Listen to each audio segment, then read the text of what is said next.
As I say, looking at just those different muscles and going through them and saying, well, you know, how does each one work during that running action? So Achilles tendon, if you have a really strong Achilles tendon, you can actually get this huge amount of free energy from that stretch shortening cycle. So as I say, it's that kind of elastic band concept, where an elastic band of itself is an inert thing. It has no energy within it, but actually when you stretch it, actually energy is created through the stretch, and then when you let go, it pings off and releases that energy. That's essentially what your Achilles does, but it takes a huge amount of training for it to enable it to manage that load. And that's why Achilles problems are so common within runners, because often the Achilles just isn't strong enough to withstand that kind of stretch and that release of energy that we want it to do. And then actually the Achilles attaches to our calf muscles. So we need really strong calf muscles to stabilize the leg as we hit the ground, and then to contract and push us off and to support the Achilles tendon. So the two work in tandem with each other. As I say, nothing is actually separate from anything else. So it's no good just having a strong Achilles, you need strong calves as well. And then you've got quadriceps. What we tend to do as runners, actually, if you have a lot of weakness elsewhere, in your glutes in particular, you'll find that your quads and your hamstrings actually overwork and just do too much work. But actually what we mainly want our quads to do is to stabilize our knee. And then that enables us to get that, as I say, that energy from the Achilles. Then we've got the glutes, one of the most important muscles. They're one of the biggest muscles, one of the strongest muscles, but often, as I say, we don't enable them to work. So when you see runners that have that very almost kind of slumped position, I would say it's almost like you're kind of sitting on the toilet type position. Often it's because you've got a weak core, you can't hold yourself up. It's because your glutes are not working effectively. So your pelvis tends to be tilted forward in an anterior tilt, and therefore your glutes can't work. But actually, if we can get them working, they play a key role in both stabilizing, so injury prevention, in stabilizing your leg and absorbing the force as you hit the ground, and then that kind of explosive concentric contraction that kind of pulls you forward. The hamstrings should work with the glutes. They shouldn't do the job for the glutes. And often, as I say, that's sometimes what happens. But they do need quite a degree of strength in themselves. And then lastly, we need the trunk, because again, our body is not cut off at the waist. We've got this huge amount of movement and force that's going on in the lower body. So therefore we need a strong trunk to be able to control and manage that and hold us in that upright position that enables us to, say, both kind of use your glutes, have your pelvis in a good position, and to manage the forces so that you don't lose this kind of, get this excessive rotation, whatever, through the top. Then it just comes down to the practical thing, you know, how do you incorporate this into your training programs? And there's a number of ways that we can do it. And what I try to do is just make it a key part of every session that we do, to differing degrees. So actually, again, the kind of easy, convenient way to warm up is just go for a run for 5 or 10 minutes, gets our aerobic system working, gets a degree of mobility going, and a degree of kind of movement patterns going. But actually, we're not warming up as effectively as we could do. And I could do a whole long spiel on why we could warm up better. But also we're missing this opportunity to work on mobility and stability and conditioning, because it can perform two functions. You know, it can help us move more effectively, but it can also, as I say, get those good movement patterns embedded into runners and how we move, and get those kind of neural pathways functioning, get that proprioception, that connection between our mind and that understanding of what it feels like to move in a good way, which we can then, because we've already practiced it, we've already moved, activated those pathways, we've warmed up those muscles, we've improved the range of movement, then you're actually going to run more effectively in your training session as well. So putting these in as part of a warm-up, and yes, it takes a bit longer, but 10 or 15 minutes spent on this, I think, is really time worth spent. And again, I know that we often work, you know, time sessions, I deliver sessions to groups, I deliver sessions one-to-one, and you're always restricted by the amount of time that you have. But if you can get athletes to commit an extra 15 minutes, then, as I say, long-term, over time, with repeated repeated kind of focus on these kind of drills and exercises, you will notice improvements. The kind of things we're talking about, and I sort of work through, this is pretty much taken from the kind of warm-up that I do as almost standard with the athletes I coach. So we start off with, we increase the degree of movement and the degree of load as we go through the warm-up. So we start off with toe foot activation, so literally just trying to get the toes and the foot moving, and then say slightly more dynamic, so walking on toes, walking on heels, then actually moving up the chain. So we might do some unweighted, no resistance lunges or squats, then introduce some resistance bands. So again, monster and crab walks, squat walks essentially, that will get your glutes kind of, depending on the number that you do and the degree of resistance that you have, you can either use them as a easy activation exercise or a degree of conditioning if you use a bit more resistance. Hamstring sweeps, again, just you getting the hamstring kind of moving, Spider-Man stretches or crawls, a really good hip mobility. Similarly with hurdle walkovers and hurdle mobility drills, particularly then you can almost introduce a plyometric aspect to them. I would always start with walkovers and kind of walked hurdle drills. But if you can then get athletes over a period of time, as I say, you can make them quite plyometric by adding a kind of skipping element into it. But it often takes practice. Those in particular, I think, are quite tricky to do. But again, you've got high knee steps that you can then progress into things like A skips, step overs that you can progress into running. I often do mini hops, I call them, or mini jumps to start with, and then you can kind of move that into multiple hops or multiple jumps, skips, and the same more dynamic running drills. So you can kind of move through that program, which works as a good mobility activation warm-up exercises, but also is going to have a degree of conditioning for your athletes as well. And almost they don't realise it because they're warming up.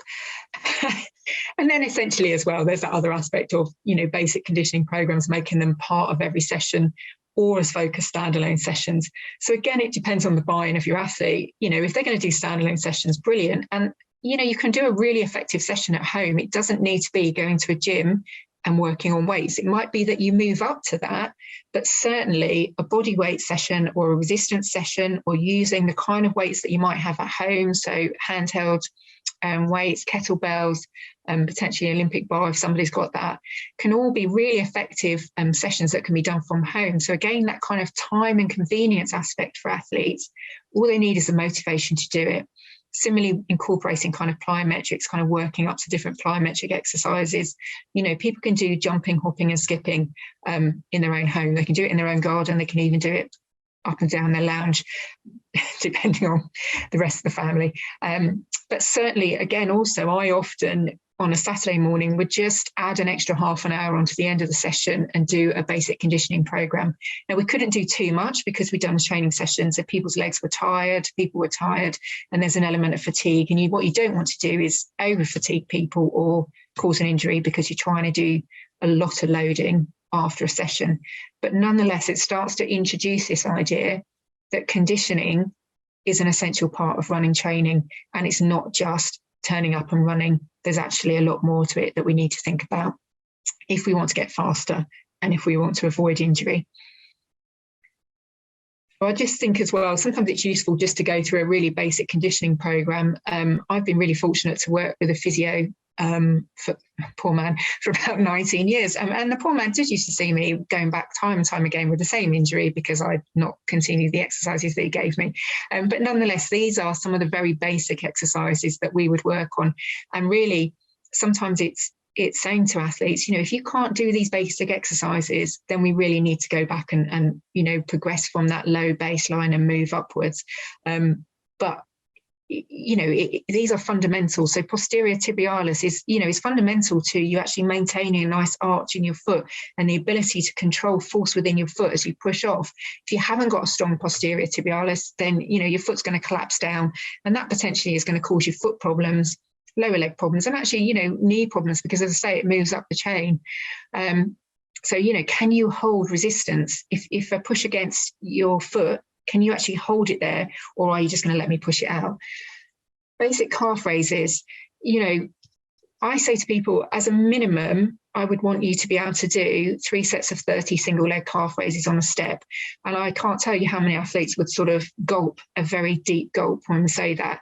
And yet calf raises, particularly on a step, is so aligned to the running action that you need to do. And actually, if you do them on a step with a drop down, then what you're also doing is eccentrically loading your Achilles tendon. So you're strengthening both the calf and the Achilles tendon, which, as we just said, is really fundamental to the ability to generate force.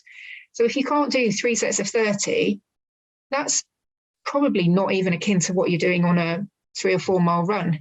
That's how important it is to develop strength in the lower leg.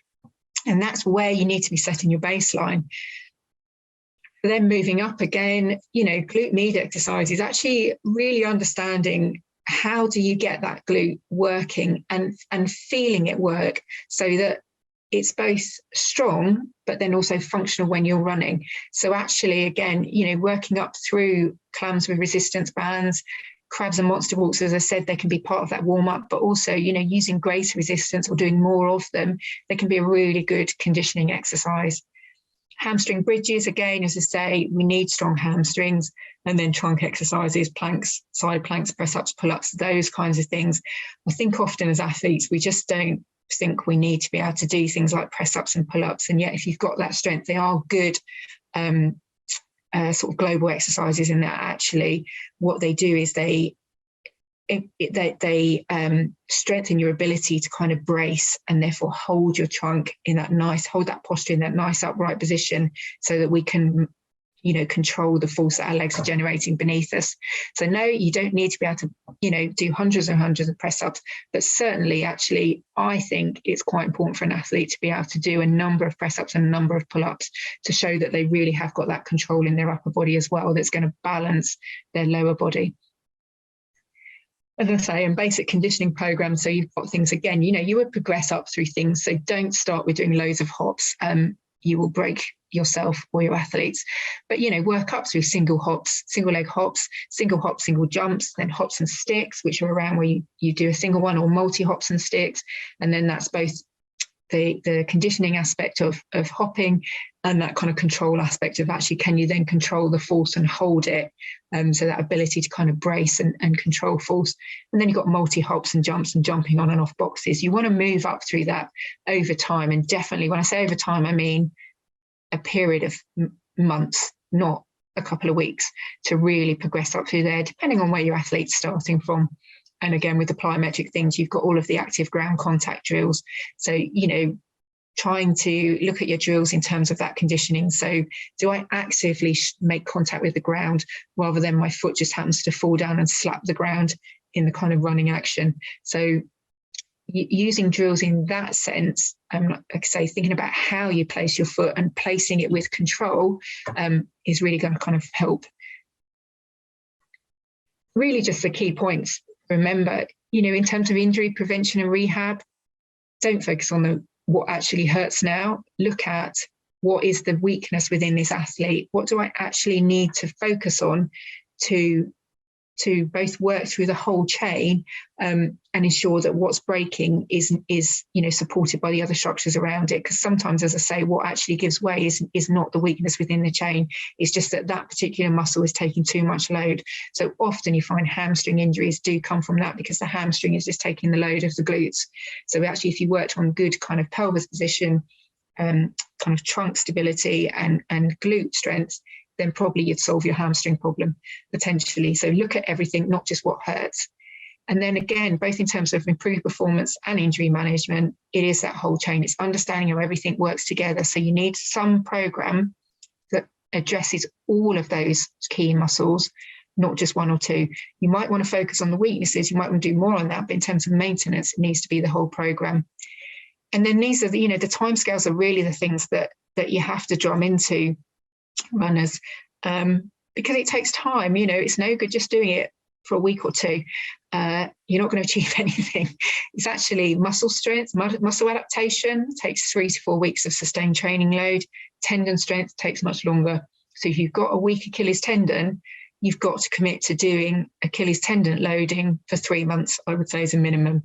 And by sustained training load, generally we mean 2 to 3 weeks. So it might be once you've built a base of strength, you could cut down that 2 to 3 weeks. But actually, again, I would argue if you're really trying to make physical prep a core part of your training, then, mixing it up with doing some conditioning as part of your warm up, doing perhaps a small conditioning exercise a session after one of your sessions, and then one standalone session where you're actually looking at perhaps slightly higher loads is probably a good kind of maintenance baseline for where you want to be. Because what happens all too often is we build strength and then we kind of, because we don't maintain it, it just all drifts away again and we're back to square one.